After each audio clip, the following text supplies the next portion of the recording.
Tonight on Reporting Scotland. On a visit here, Boris Johnson says the pandemic should come before any talk of IndyRef 2. I think what people want to see is us bouncing back more strongly together. I don't see the advantage of getting lost in pointless constitutional wrangling. Good evening. Boris Johnson says pandemic recovery must be prioritised ahead of what he calls pointless constitutional wrangling over independence.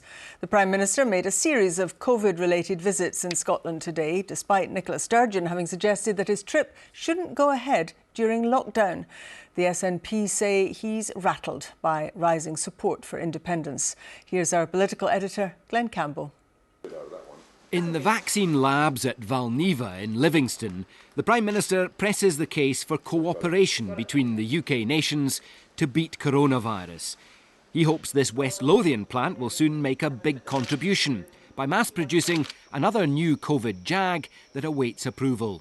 Great to see everything that Scotland is contributing to the national effort. It's quite amazing. And I think what people want to see is us bouncing back more strongly together. I don't see the advantage of getting lost in pointless constitutional wrangling when, after all, we had a referendum not so very long ago. Jobs and businesses are being supported by the Treasury. And Glenn joins me now. Glenn, why has the Prime Minister been so determined to make this trip?